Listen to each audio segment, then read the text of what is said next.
Shalom. Salam.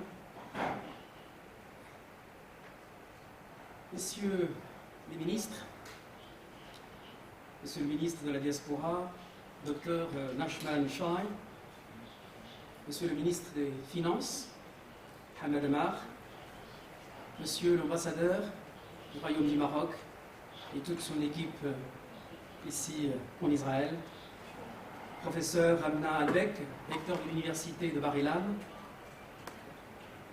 Messieurs les présidents, Messieurs les directeurs. Quel plaisir et quelle émotion, quelle gratitude d'être parmi vous ce soir. Et pour ma part, c'est la première fois en Israël. Et vous ne pouvez pas imaginer cette joie, elle est immense. Mes très chers amis, Docteur Shimon Ohayon,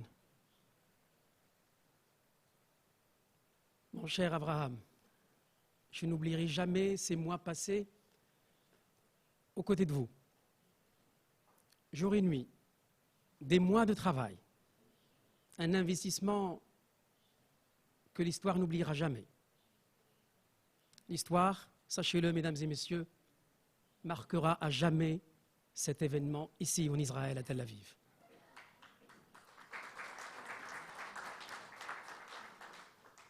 Je serai à jamais reconnaissant pour vos efforts, votre engagement et votre détermination. Je n'oublierai pas, bien évidemment, de remercier notre ami qui est à Rabat, le professeur Farid El-Bacha, qui a œuvré depuis le début de cette belle aventure.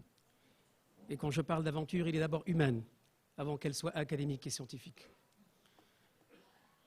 Un immense merci à notre ami, à mon ami, le conseiller de Sa Majesté André Azoulay, qui nous a soutenus et qui nous soutient jusqu'à aujourd'hui, dans toutes les initiatives. Je l'ai eu à 2 reprises aujourd'hui, je l'ai eu hier également. Il encourage, il incite, tout ceci bien évidemment pour porter haut cet héritage commun, cette histoire commune qui nous est chère. Mesdames et messieurs, il y a des moments d'émotion dans une vie. Celui-ci, ce soir, à Tel Aviv, en fait partie. Et nous enrichit intellectuellement et nous nourrit bien évidemment d'humanité. Nos mots emplissent la réalité d'émotions humaines.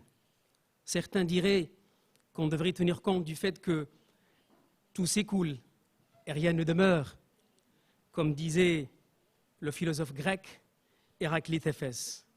Mais nos relations, si chaleureuses soient-elles, et cette belle et magnifique assemblée aujourd'hui en est un témoin extraordinaire, sont aussi une image mobile de l'éternité, l'intervalle fini de notre existence et l'écrin de notre infinité. En somme, ne pas en tenir à nous-mêmes, mais plutôt à l'humanité de l'homme envers l'homme. Croyez-moi, mes chers amis, chers collègues, c'est l'exercice de ce soir auquel cette magnifique assemblée se livre, celui du partage, mais pas que, celui aussi de la réappropriation de notre histoire et de notre patrimoine commun. Nous sommes réunis ici à Tel Aviv, certes, pour lancer les premières pierres de nos collaborations scientifiques, mais aussi et surtout pour nous engager à placer toutes nos forces pour le dialogue et pour la paix.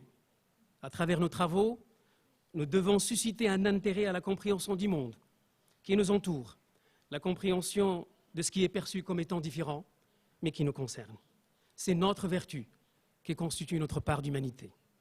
Et c'est dans cette différence que la rencontre d'aujourd'hui trouvera sa richesse, mais aussi son équilibre. C'est cette magnifique image que nous souhaitons dessiner dans l'esprit des générations à venir.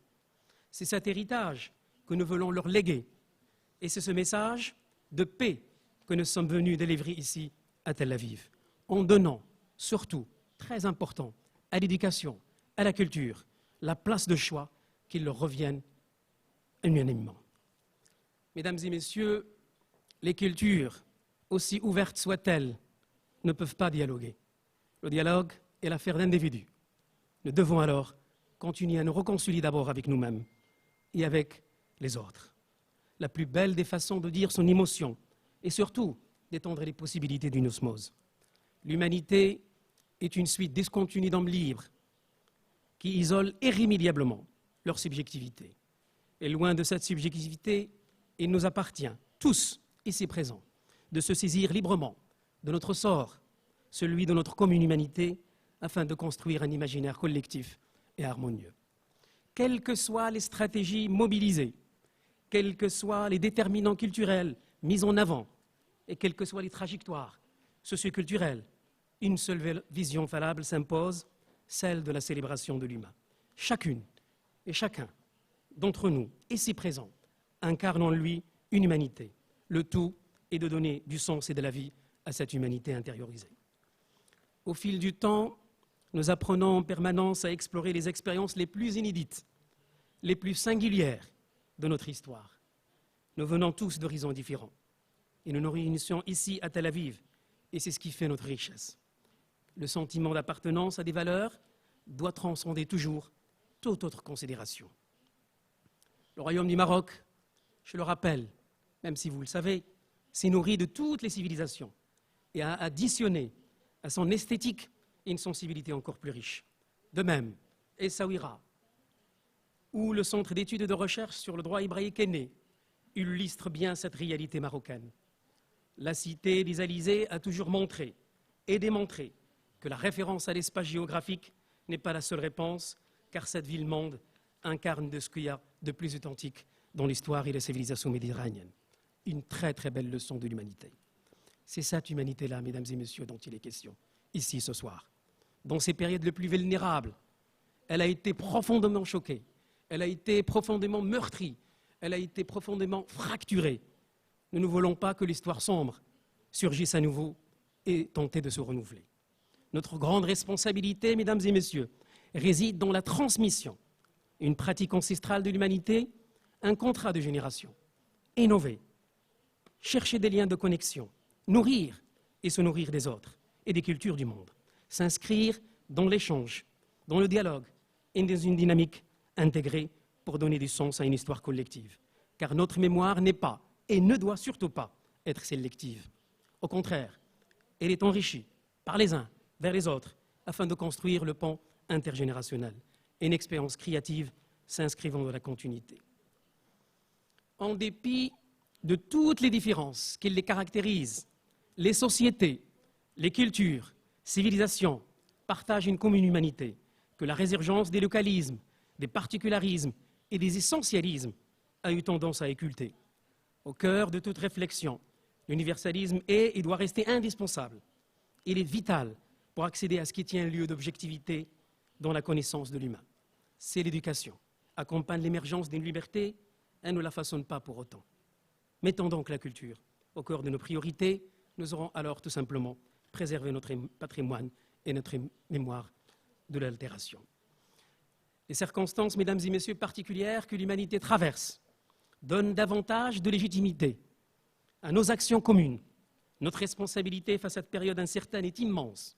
Elle exige une redéfinition de la notion de valeur universelle, plus que jamais conjuguée dans une combinaison qui porte haut, le plus haut, le respect et l'épanouissement de l'humain. C'est tout cet ensemble qui fait de nos travaux de recherche, ici, qui débutent à Tel Aviv, en Israël, nous appelle à nous rassembler davantage autour de ces valeurs. C'est ainsi, mesdames et messieurs, que nous pourrons être hissés à la hauteur de nos responsabilités face à l'exigence de l'histoire, celle de demain, celle des générations futures. Si nous sommes ce soir ici à Tel Aviv, c'est parce que nous avons décidé, tous, avec l'aide de Dr Shimon Ayon, de mon ami Abraham, l'aide de toutes celles et ceux qui sont présents ici, et je remercie également tous les membres fondateurs du centre de recherche. Nous avons décidé de ne pas être à la marge de l'histoire. L'histoire ne pardonne pas. L'histoire ne pardonne pas. Et nous ne voulons pas non plus être à la marge de cette grande marche qui est en route. Et, je le répète, nous devrions prendre un instant, un seul, de l'histoire et se remémorer ensemble, musulmans et juifs, de ce qui a été et de ce qui est aujourd'hui le royaume. C'est sur le sol du royaume du Maroc que la présence juive est attestée depuis au moins le IIIe siècle avant Jésus-Christ. C'est sur le sol du royaume que les Juifs ont retrouvé un sens à leur destin, qui est aujourd'hui le nôtre. Après la persécution des Wisigoths au 7e siècle, et beaucoup plus tard, leur expulsion du royaume d'Espagne en 1492 et celui du Portugal en 1496. C'est encore une fois sur le sol du royaume chérifien qu'en 1941, le sultan Mohammed V déclare qu'il n'approuve nullement les mesures restrictives contre les Juifs édictées par le gouvernement de Vichy. Et encore une fois, c'est au Maroc en 1950, où plus de 250 000 âmes juives vivaient en harmonie avec leurs compatriotes musulmans. C'est au royaume pluriel que les chambres rabbiniques sont encore fonctionnelles aux côtés des juridictions islamiques. Rappelons que le tribunal rabbinique, devenu aujourd'hui chambre hébraïque, est né suite à la promulgation de Dodahir de 1918. Cette instance juge les affaires relevant du droit de la famille. À cette époque, il existait 7 tribunaux dans les grandes villes du royaume, ainsi que les rabbins délégués dans les petites circonscriptions. C'est au Maroc, encore une fois, mesdames et messieurs, que le texte le plus noble fait référence, entre autres, aux affluents hébraïques, une exception nulle part au monde. C'est ainsi que le souverain a élevé au rang constitutionnel l'identité plurielle du royaume. La culture hébraïque a pris également sa place légitime sur les bancs de nos écoles, aux côtés de l'histoire et de la civilisation musulmane. À cet effet, et pour rappel, j'ai eu l'immense récemment et l'honneur de procéder en présence de mes amis membres fondateurs des centres d'études et de recherche sur le droit hébraïque à un accord cadre avec le ministre de l'Enseignement supérieur. Depuis des centaines de clubs de coexistence dont la diversité ont vu le jour au Maroc. Cet accord a été suivi avec un autre accord que j'ai signé moi-même avec le ministre de la Justice. Pour poser l'une des premières pierres de cette convention, nous nous sommes réunis il y a quelques jours à Essaouira, où le droit hébraïque au Maroc investit pour la première fois de l'histoire du royaume les recherches doctorales. Oui, mesdames et messieurs, nous aurons les premiers doctorants au Maroc qui travailleront sur le droit hébraïque au Maroc.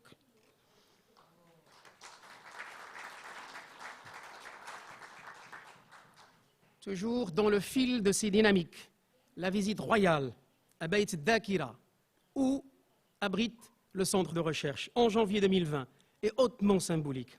Elle est extrêmement riche de sens. C'est un rendez-vous que l'histoire nous offre.